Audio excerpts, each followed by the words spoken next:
인라인 연출한 임근영이라고 합니다. 반갑습니다. 네, 안녕하세요. 인라인에서 재성역 맡은 배재현입니다. 반갑습니다.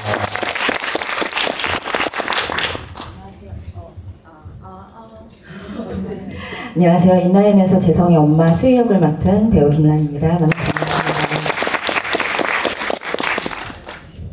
네, 안녕하세요. 소형광소녀 만든 윤오성입니다. 만나서 반갑습니다. 안녕하세요. 소형광소녀에서 성실한 가장을 연기한 배우 남경우입니다. 안녕하세요. 소양강소녀에서 주아 역을 맡은 이남경입니다. 반갑습니다. 먼저 그 인라인의 임근영 감독님께 어떻게 이런 영화를 기획하시게 되셨는지, 저는 약간 영화를 보면서 한강변을 굉장히 사랑하시는 분인가? 약간 이런 생각을 했거든요. 라이딩을 즐기는 사람이라면 꼭 만들어보고 싶은 영화일 것이다. 약간 이런 생각을 했는데 어떻게 기획하시게 됐는지, 실제로 인라인 잘 타시는지. 아, 네네.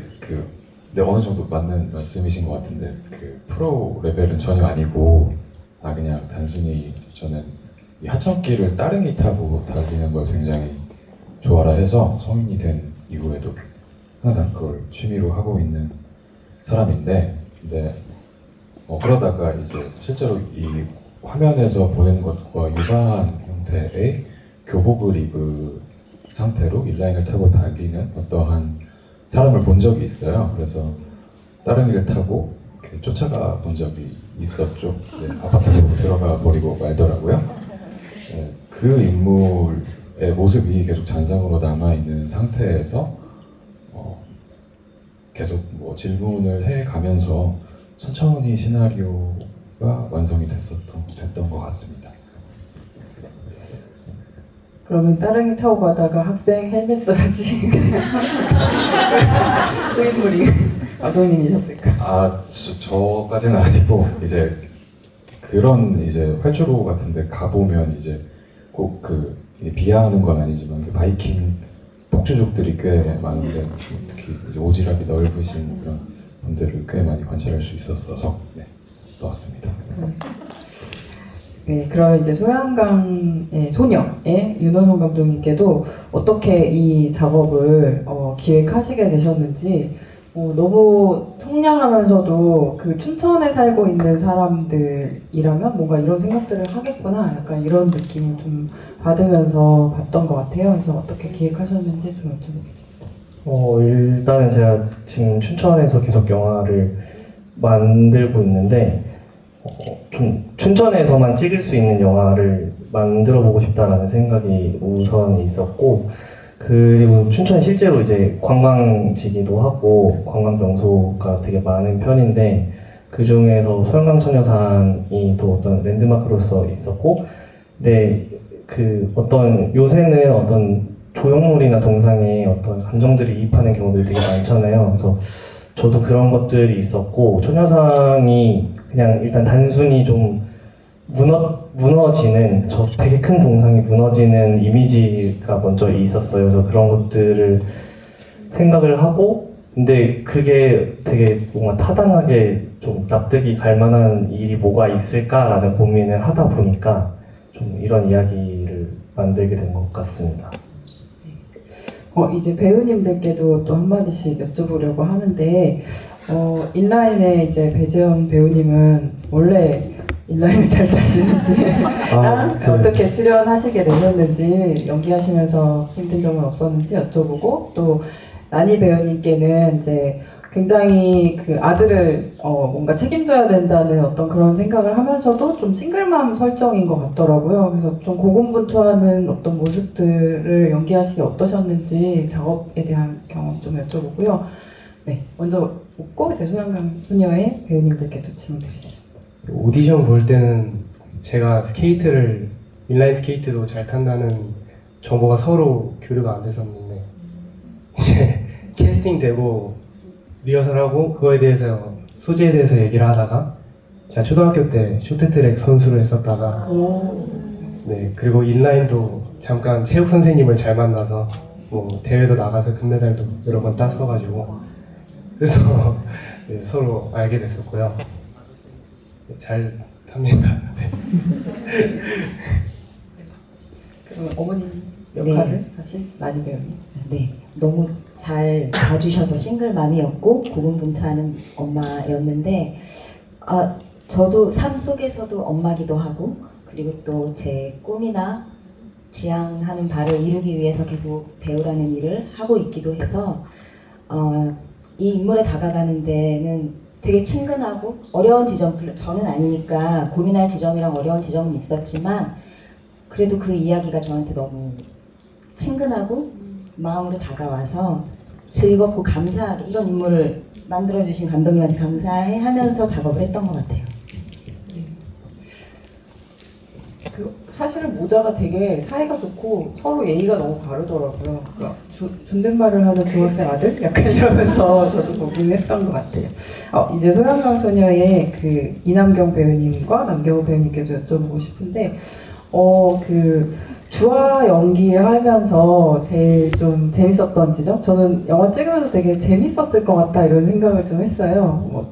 그 동상을 날려버리고 싶은 이 소녀의 마음과 또 어머니를 답답해하면서도 뭔가 짠해하는 그 복합적인 감정을 너무 잘 연기해 주셔가지고 그런 부분들 연기하시면서 어떤 부분들이 재밌었고 힘들었는지 여쭤보고 그다음에 이제 성실한 여의도에서 근무하시는 가장 역할을 하셨던 남경호 배우님은 어떻게 춘천에 가서 이제 불륜 커플 연기를 좀 하셨는데 작업 과정에서 좀 재밌었던 일이나 연기하시면서 또 중점 두셨던 부분이 있으신지 그리고 그 아이스크림 투척당하는 씬에서 주차를 꼭 그렇게 좁은 데다 하셨어야 되는지 나갈 수 없는 그건 설정이었겠지만 답변 좀 부탁드리겠습니다. 두 분.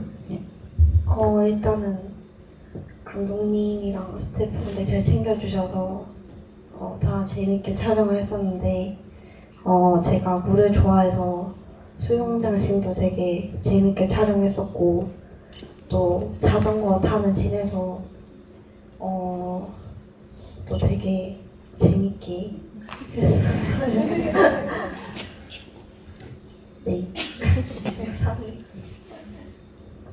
네, 일단은 그 시나리오 처음 읽었을 때 그 불륜 그 커플이 참 재미있게 느껴졌었거든요. 근데 동시에 든 생각이 조금 원래 불륜이면은 더 나이가 많으실 것 같은데 제가 해도 되나라는 생각을 했었는데 그래도 뭐 불륜에는 나이가 없다고 생각을 하기 때문에 네.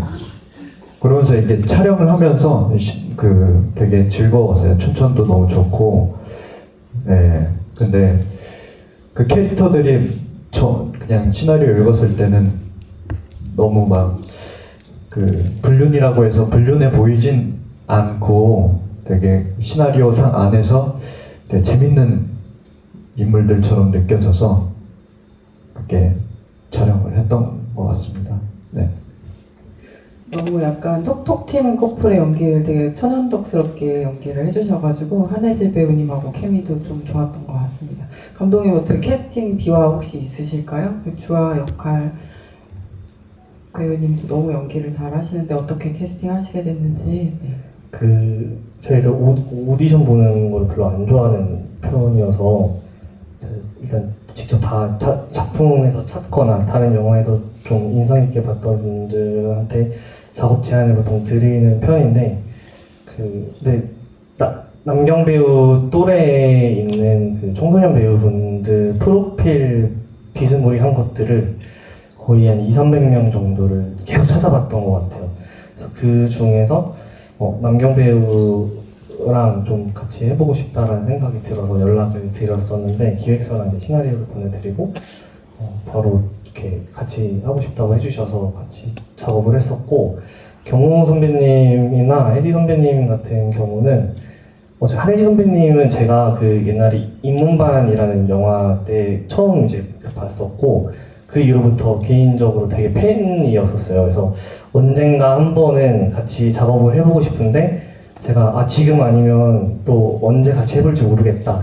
그리고 원래 이런 캐릭터 연기를 잘 안 하셨던 분, 되게 반대되는 좀 이렇게 무거운 연기를 많이 하셨던 배우분인데 저는 좀 되게 재밌는 분인 걸 알고 있었거든요. 그래서 내가 제일 먼저 좀 써먹어봐야겠다 쓰고 있었어가지고 그때 제안을 드렸었고, 영호 선배님 같은 경우는 그 작년에 인서트라는 영화에서 이제 저희 스태프분들도 거기서 참여를 했었는데 저도 이제 추천을 해주셔서 그 영화를 보고 이분이다 하고, 되게 저는 그 남성 불륜 캐릭터를 그게 캐스팅하기가 가장 어려웠었거든요. 그래서 누구랑 해야 되지라는 게 되게, 그래서 제일 마지막에 캐스팅을 했었는데 그때 딱 인서트라는 영화를 해서 선배님 뵙고 나서 이분이다 하고 연락드려서 바로 그렇게 진행했었습니다.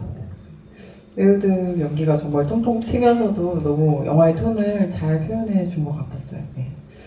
그 인라인 감독님께 제가 하나 여쭤보고 싶은 게 있는데, 그 사실은 이제 그 사교육이라던가 뭔가 그런 부분들에 대한 좀 문제의식이나 이런 것들이 좀 있으신 것 같은 느낌을 이제 영화 보면서 받았고, 그걸 이제 분출하는 방식으로의 인라인 이런 것도 또 생각을 해보게 되는데, 영화에서 보면은 이제 어머니들만 있고 아버지는 이제 사실 부재한 영화잖아요. 아버지들은 어디로 가셨을까? 약간 이런 질문이 약간 드는 약간 그런 영화이기도 했고, 이제 그런 부분들에 대해서 감독님 어떻게 생각하시면서 좀 시나리오 쓰셨는지 약간 좀 궁금한 지점이 있었고요. 그리고 감독님에게 색소폰이란 무엇인가? 약간 이런 생각이 들었습니다. 네. 근데 일단 물론 이제 영화가 다루고자 하는 내용이 무엇인지에 따라서 등장하는 인물들은 확 달라질 수 있는 거고, 주제의식도 달라질 수 있는 거지만, 기본적으로 중학생을 다루는 영화였고, 기본적으로 이 교육 체계, 한국의 교육 체계에 대한 백그라운드가 기본적으로 저는 깔려 있다고 생각했어요. 근데 다만 이 영화는 그걸 전면적으로 비판하는 영화라고 생각하지 않았고, 그럴 생각이 없었습니다. 사실 이게 한국의 교육 문제라고 하면 한 10년, 20년 전부터 계속 지적되어 온 바 있고, 그걸 여전히 안 풀리죠. 그리고 앞으로도 계속 풀릴 기미가 전혀 안 보이고, 오히려 더 되게 복잡한 방식으로 더 나아가고 있다라는 생각이 들어요. 근데 그것을 영화로 다루는 건 저의 몫이 전혀 아니라고 생각했고, 저는 그걸 단순하게 세팅으로 깔아놓은 뒤에 그냥 단순히 인라인을 타는 모습을 저는 담아내고 싶다. 그게 이제 설정되어 있는 그 선을 어떻게 해서든 좀 비껴나가거나 가로지르거나 하는 모습들을 담아내고 싶다라는 생각을 하게 됐고, 그러니까 선을 이탈하는 것이기 때문에 말 그대로 탈선인데, 그 탈선이라는 게 흔히 묘사되는 것처럼 극단적인 방식이 아니라 건강한 방식의 탈선인 셈이죠. 그래서 그런 영화를 만들고 싶다라고 저는 생각을 했었고, 구체화하면서. 그리고 색소폰은 이것도 항상 제가 어렸을 때부터 이제 하천길을 이렇게 산책하고 자전거 타고 왔다 갔다 하면서 항상 봐왔던 풍경 중에 하나예요. 거기에 엄청난 의미가 있다라기보다는, 그러니까 거기 보면 항상 어르신들이 이제 이런 굴다리 아래에서 색소폰을 불고 계세요. 근데 그게 어떤 경우는 약간 다소 조악한 경우도 있지만, 어떤 경우는 굉장히 수준급의 이제 연주를 하고 계신 분들도 있거든요. 근데 누군가에게는 그게 소음이 될 수도 있지만, 누군가에게는 그게 아름다운 음악이 될 수도 있겠다라는 생각을 항상 간직하고 있었던 찰나에 자연스럽게 하천을 달리는 장면이 나오니 그런 색소폰은 배경으로 자연스럽게 반영이 된 것 같습니다. 영화의 어떤 무드나 한강변의 어떤 풍광들이 되게 잘 드러나는 어떤 느낌이 있었던 것 같아서 여쭤봤고, 마지막에 재성이가 카드, 인라인 이렇게 선이 이렇게 그어져 있는 선의 카드를 던지잖아요. 차 안으로. 그래서 그것을 받았던 그 학생이 엄마의 차를 타지 않고 혼자 한번 버스를 타볼 수 있는 나를 좀 생각해보게 하는 그런 장치가 아니었나 이런 생각도 좀 들었습니다. 방금 감독님 말씀 들으면서 혹시 질문 있으실까요? 저희가 네, 등장시키지 않았고 캐스팅을 또 해야 되는데 돈이 없어서 오늘 그 굳이 영화상에 등장할 필요는 없고 그 어떻게 보면 세이의 아버지는 이제 좀 뒤늦게 이제 어느 정도 나이가 들고 나서 비로소 하고 싶은 것을 하시는 좀 어떤 인물로서 그냥 이렇게 좀 짧게 그리고 작게나마 좀 그런 인물이 있었으면 좋겠다는 생각이 있어서 넣었던 거였고 천야상이 실제로 이제 춘천에 있는데 이게 좌대랑 동상 포함하면 13m 정도 되는 되게 큰 동상이에요. 그래서 저는 사실 촬영을 이제 준비를 할 때 PD님이랑 이제 프리 단계를 시작할 때는 여기서 못 찍으면 우리 이 영화 못 찍는다. 그래가지고 일단 제일 먼저 천여상 앞에서 촬영이 되냐 안 되냐의 여부가 일단 영화를 만들 수 있냐 없냐의 가장 큰 관건이었어가지고 협조를 받긴 했는데 협조가 그렇게 다 저희가 원하는 것들을 해줄 만큼 자유롭진 않았었거든요. 그래서 저는 실제로 천여상에 밧줄을 묶고 싶었고 막 했는데 천여상에는 일절 터치를 하지 않아줬으면 좋겠다라고 하셔서 일단 그래서 밧줄 같은 거나 나중에 천연상이 사라지고 막 이런 것들은 VFX로 효과를 줘서 그렇게 표현을 했습니다. 그 영화가 사실은 이제 그 관광지라는 지역성 이런 것들에 대해서 되게 날카롭게 좀 꼬집기도 하면서 이것을 약간 조금 밝은 또 중학생의 어떤 톤으로 또 잡아주고 있어가지고 주제의식에 비해서 되게 무겁게 느껴지지도 않으면 너무 청량하게 영화를 잘 만드셨다는 생각이 들어서 보면서도 되게 기분이 좋아지는 느낌이었던 것 같아요. 그리고 인라인도 마찬가지로 무거운 주제를 다루는 듯 하지만 뭔가 인라인을 타고 있는 재성이의 모습을 보는 것만으로도 약간 뻥 뚫리는 것 같은 그런 느낌을 좀 많이 받았던 것 같습니다.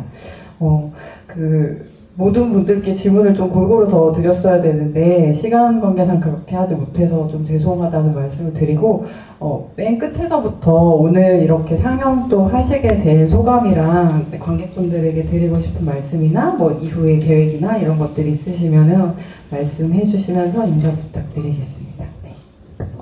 일단은 영화 봐주셔서 너무너무 감사하고 감독님도 감사하고 다른 배우님들께도 감사하고 네, 감사합니다. 네, 일단 저도 오늘 영화 보면서 다른 단편도 너무 즐겁게 봐서 재밌었고요. 네, 끝까지 자리 함께 해주셔서 감사합니다. 제가 배우분들한테 영화를 안 보여드렸었거든요. 극장에서 보셨으면 좋겠다 해서 두 분 다 처음 전주 와서 처음 보셨는데 하여튼 좋게 보셨는지 모르겠으나 관객분들도 재밌게 봐주셨으면 좋겠다는 마음으로 왔었고 어쨌든 전주에서 이렇게 상영할 수 있고 관객분들 만나뵐 수 있어서 정말 되게 크나큰 영광이라고 생각을 해요. 그래서 다들 전주도 이제 마무리되어가는 일정인데 돌아가실 때 조심히 돌아가셨으면 좋겠습니다. 감사합니다.